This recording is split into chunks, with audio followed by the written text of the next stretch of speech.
YouTube, welcome back. This is the Allegheny Northern in N scale, and we're going to do this weekend's video right after the 4th of July. So once again, happy Independence Day to all you American patriots out there.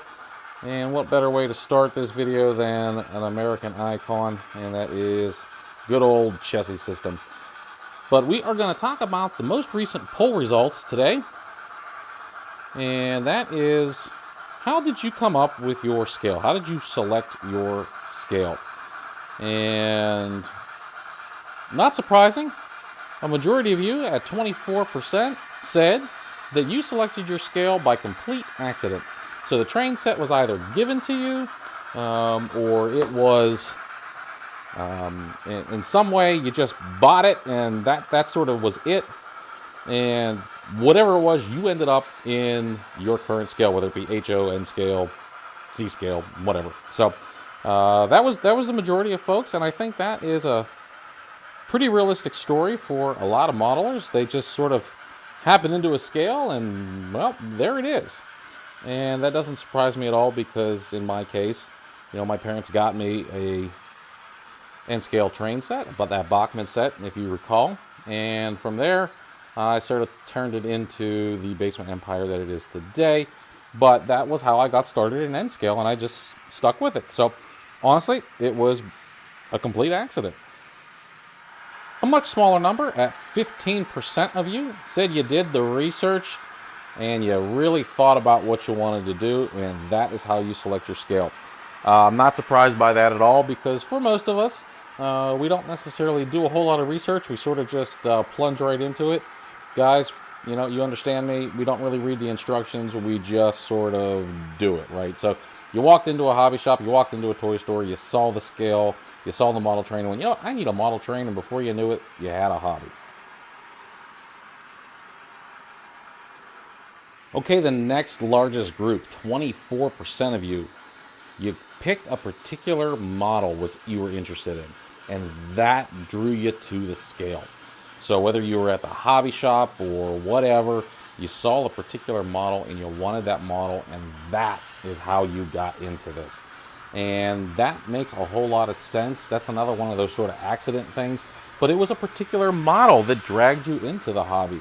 And maybe it was a locomotive that caught your eye, or a piece of rolling stock, or it could even be a building kit. Something that you saw grabbed your attention, and it was in a certain scale, and before you knew it, that became your scale, and you just kept adding on to it. So it's kind of an accident, but there was something in particular that you saw that dragged you into the hobby.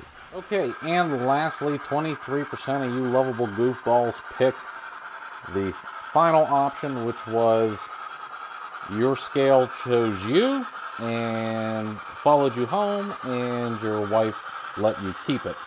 And although that was the funny option, I hope that wasn't too serious for some of you, because I could definitely see where somebody may want to build a model railroad, and a wife or very serious girlfriend would say, absolutely not, we're not putting that in the house. And then you go out and buy it anyway, and before you know it, there is a model railroad. And I see long nights on the couch for those of you folks who selected that option. However, I could see that also being kind of the case for some folks. And if that is the case, I hope everything has worked out well for you. And if it did, that away Kings, you did a fantastic job. If it didn't, boy, I'm sorry, but maybe she wasn't the right one for you. But anyway, there was one other option that most of you had as a write-in option. Now let's talk about that. Okay, so the number one write-in comment was, I chose my scale because of available space. And that's a great point. Some other things that may have influenced your scale, and I got to kind of lump all of this under the I did my research thing. So your scale based on space, based on timing, available time, based on available dollars. Those are all good reasons that you may have selected the scale that you selected. And let's talk about space first. So one of the number one complaints in model railroading is, well, I just don't have the space. And if you followed any of the major YouTubers, watched any of the, any of their videos, or read any of the articles on Model Railroader, not having space is really a way of saying I don't know how to get started, and kind of copping out on the actual hobby itself. So if you're doing that, I'm talking straight to you right now. I'm looking right at you saying, stop making excuses for why you're not enjoying your hobby. You can do it. You may not necessarily get the layout that you want, but that's okay, because in the grand scheme of things here, the goal is to get you to where you can do what you want and have the space for what you want. So, if that is joining a model railroad club, maybe just working on some small structures, just kind of getting started, doing a small switching layout, you can get involved in the hobby. You can get started in the hobby, and space, is definitely by scale. Maybe you have a Z scale layout. Maybe it's only a loop of Z scale. Maybe it's N scale, but it's only a small loop with a passing siding. Whatever it is, get you started, get you practicing. That's not going to be your full-time layout, because it's not what you really truly want, but it will get you into the hobby and get you started.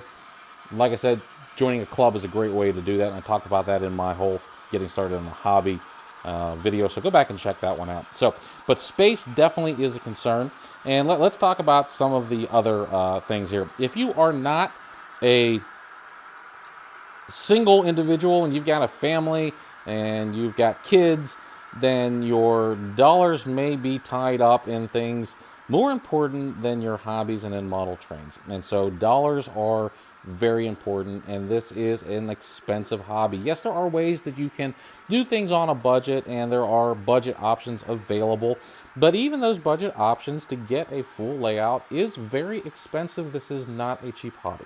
So I could see where that would limit your scale, limit your size, and you may not be dropping $500 on an O gauge starter set.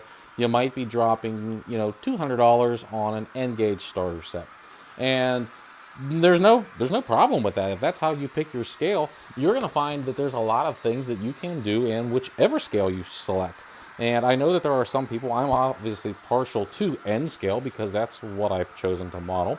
But I have a respect for all the other scales, and I am currently designing both an HO scale layout. It's probably going to be a small switching layout, or it might be an urban. I haven't decided yet. I'm currently devising a plan for an O scale and a Z scale layout, and if I can get my landscaping correct, possibly a G scale. And I know you're saying, wow, that is literally all the scales up to live steam. Yes, I would do live steam if I had the available space for it. But that one I don't have space for. So we're going to stop probably at the standard gauge scales. Anyway, so scale and space are definitely absolutely related, but that doesn't mean it has to be. So you can have a small scale like N scale or Z scale and make an basement empire out of it, and it still works beautifully. So don't let space available stop you from model railroading. Make sure you choose the gauge that is appropriate for what you have. Now, there's not a whole lot you can do with the dollars and cents side of it, and there's also not a lot you can do with the time side. If you don't have available time because of family obligations or work, that's a little bit tougher. But I'm going to make you people who say you don't have enough time, I'm going to make you feel a little bit bad. Because if you recall, there was an article in Model Railroader not too long ago, maybe within the past couple of years, that was Rod Stewart. Yes, the British singer Rod Stewart. And he has a Model Railroad, which I'm sure that you guys are all familiar with. It's been on YouTube. It's been in Model Railroader. I'm sure other publications as well. I know the BBC did a whole little bit on it. And he would work on his stuff while he was actually touring about the world.